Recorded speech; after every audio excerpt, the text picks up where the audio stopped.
Welcome to BAM Vision.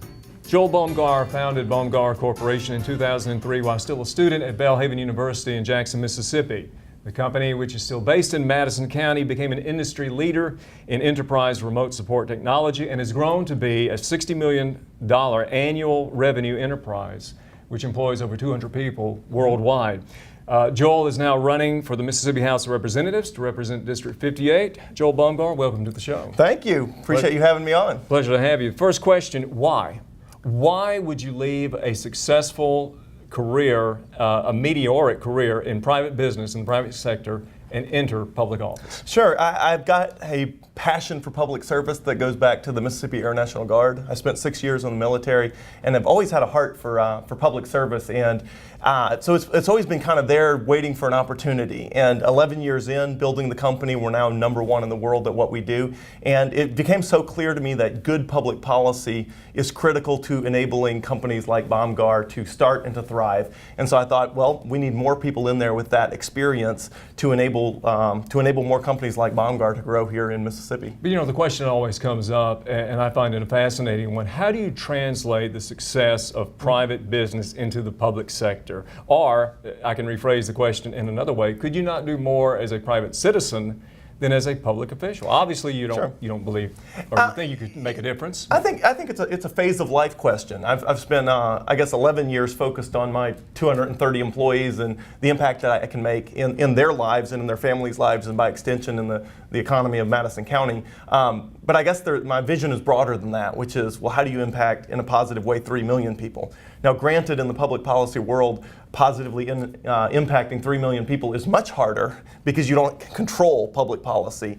But I would like to believe that if I can make a small impact in the lives of 3 million people, that the overall aggregate impact is even bigger than the impact I've made in 230 employees and their families. Let's discuss that impact. If elected, what would you seek to do? What would be your top priorities, Joel? Sure. So I think, first of all, I'm a big free market, limited government believer, I guess a true conservative Republican. Right. And so I believe there's, almost no problems in Mississippi that conservative free market principles can't solve. What I'd like to do is focus on the big levers. A big, I guess, part of Baumgar's success was I found what were the big levers to pull. A lot of people get fixated on little things that don't make a difference. I try to focus on what are those levers that if I pull them, it vaults the company forward. So in Mississippi, it's always staggering to me that 80% of the general fund budget is made up of just 4 things plus interest. And that's K through 12 public education, Medicaid, higher education, and corrections.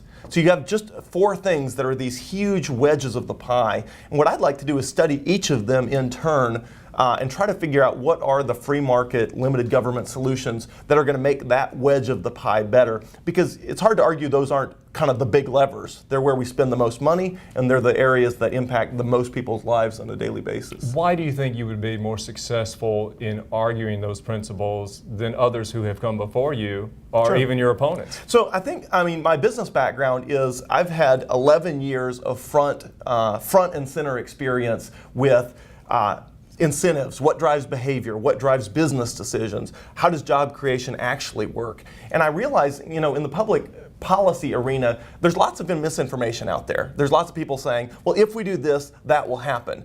Well, I have life experience with 4 children, with a family. My wife and I have been married 13 years, and we have 4 children. And with business and with just an interest in economics. I've been studying economics for a long time, just a fascination with economics and human behavior studies. And so I think a lot of policies I see go through are stated to accomplish one thing when it's very clear based on my research that they will not accomplish that and are likely to accomplish something completely unintended. And so I think a lot of that is things I bring to the table from my experience and for just my passion for research and studying and understanding issues. But have you read Ludwig von Mises? I have. Good. I have. Now that would be a rarity in the Mississippi House. Mises and Hayek, and yes. Good for you, Henry Hazlitt. Listen, Indeed. You do not shy away from the conservative label. I have read your literature. You're very vocal about your Christian beliefs. Absolutely. Some politicians, handlers, especially on a national level, say, "Oh, don't, stay away from that." Why are you so adamant about putting those views to the forefront and, Sure. and letting the Yeah. voting people know. Because I think, ultimately, public policy decisions are made on your values and your understanding of how the world works. I think Christianity provides a view of who human beings are and how they operate, which I think is important. You mentioned, Henry Hazlitt. One of my favorite books is Economics in One Lesson Excellent, by yeah. Henry Hazlitt. Yeah. And it's essentially goes back to Friedrich Bastiat's What is Seen Law. and What is Yeah. Not Seen, and which is a book he wrote about the same time as he wrote The Law, Mm-hmm. which talks about in every public policy decision, there's things seen and there's things not seen. And the decisions that are always made are on what is seen, but much more important is what is not seen.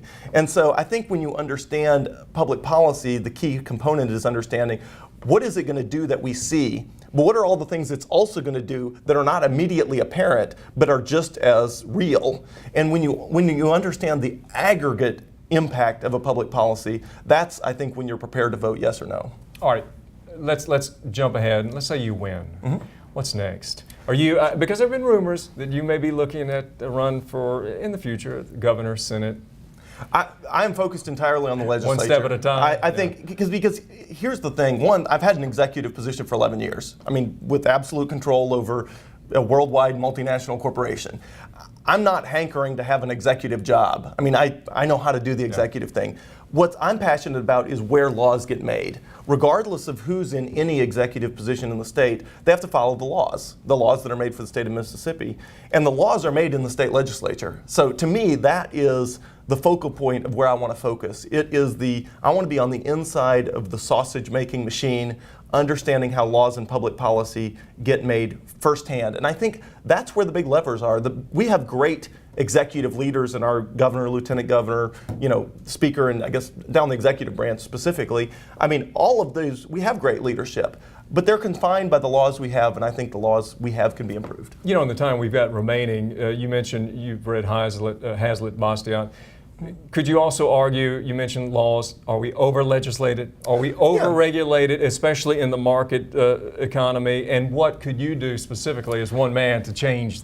Sure. So I think legislators or anybody that's in a position of power has this natural inclination to want to tell other people what to do and to make more laws that govern what they do, which I think is often not helpful. I think as a society, we've over-criminalized everything, where almost everything you do is somehow criminal. If it's moving dirt in your backyard, somehow that's a crime because it's a wetland, or who knows. Yeah. And I think also in the jobs people have, we have a lot of laws around what you I guess occupational licensing would be the technical term. There's all different laws that if you want to do a job, you have to have an occupational licensing to do that job, which is necessary when it involves public safety, but there's lots of jobs that don't involve public safety that you have to have a license for. And I just think it shouldn't be a crime to do a job. It shouldn't be a crime to be, to be employed. We should want people to be engaged in productive economic behavior, and we should eliminate all the barriers to engaging in productive economic behavior. One controversial question I do want to ask you, drug legalization, especially cannabis, has been steamrolling throughout the nation. It's being brought up here in Mississippi. Where do you stand on that? Well, I think the bigger thing is criminal justice reform, which is the latest stats I've seen is an African American is more than 4 times as likely to be arrested in Mississippi for marijuana possession as a Caucasian person, which is just unjust in my mind. So I think the broader view, if you zoom out, is we have a criminal justice system that incarcerates more people than any other developed country in the world, more than even Russia and China combined. And it just seems we've gone down this road that says, let's criminalize everything we don't like, and then let's warehouse people who do anything we don't like. And so I think the broader purview is you have a criminal justice system, specifically in Mississippi, that's one of our top 4 general fund expenditures. And so I think we need to look at that and say, what is the purpose of prison? And what should our approach philosophically be to letting people live their lives versus engaging in something that affects and infringes on someone else's liberties? So I think I would just take a 30,000-foot view to say, I think we've gone a little bit too far in this kind of over-criminalization of everything and in just kind of locking everyone up. I wonder if we should call this man a libertarian. Joel Baumgar, he is running for the House of Representatives, Mississippi, District 58, known as the CEO and chairman of Baumgar Corporation. Joel, thanks for being on the inaugural edition of BAM Vision, BAMSouth.com. Thanks so much. Thank you for having me. I appreciate it. I'm Jack Criss. Thanks for watching.